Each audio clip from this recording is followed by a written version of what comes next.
tao cũng tao mình tao xuống ra đó. Bé giờ tao kể cái trái lá nên cái một tao vậy bé thao mỏ nó là bé à mu. Rồi. Hả? Tụi nó cái Yo. tao tỏ đến cái nữa. Nhỏ nè. Ít đồ cái khen tao ôm lại đi. Itu kai ơi. Mỏ rồi. Tại cái tao sẽ còn rong rong cơ. Sẽ vừa xong. Sẽ.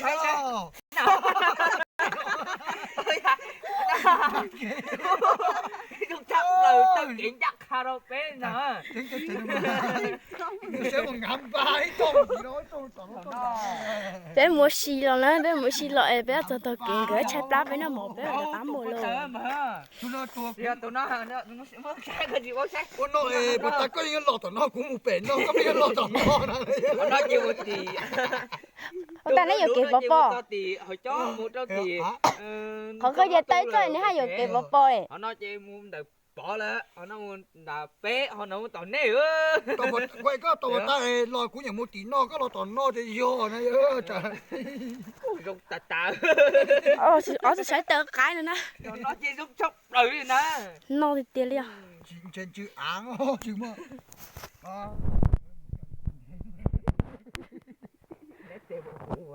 Nín nó nén đây mà. chín rồi. đã số nó hạt cá Đâu? Hả?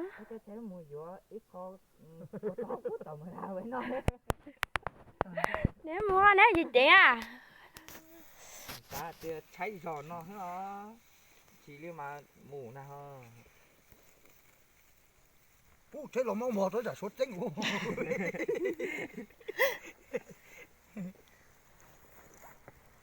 nếu mà đi cho cái đi một nó pui là cái con nó chua chết là cái đó Con bối tụi có tơ cái Chết lọ.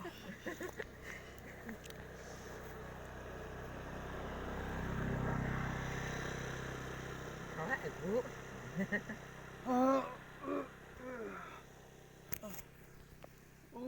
bọn đủ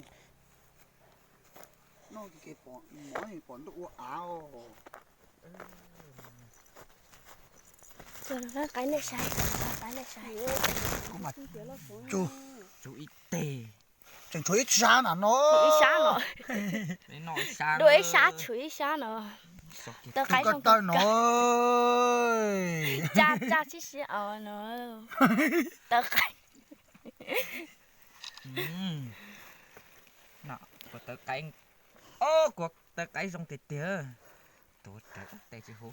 nó im à Chuyện của tơ cái khâu vọ.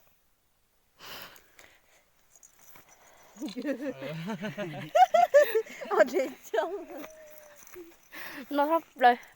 Chứ tranh tuổi tao máy đi à.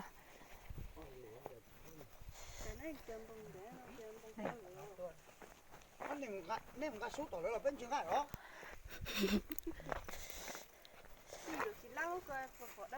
Chị bỏ chế bao hấp lên nữa. có lá kéo luôn nè nó nhiều lá Lúc tôi là còn lá lúc bé bữa chí. ở lúc ta xa bộ Ở ra sắp bữa. Chế bao hấp lên nó sai mà. để nấy là nấy tạo luôn nó nấy tạo nó nha Tớ ạ. để tạo Tớ lúc đó đang tính nói gì à? Chế bao tịch tiền. mà giờ khó chơi nó đi trâu nó luôn có uống nha Là khó. Nó tôi thì nó khó.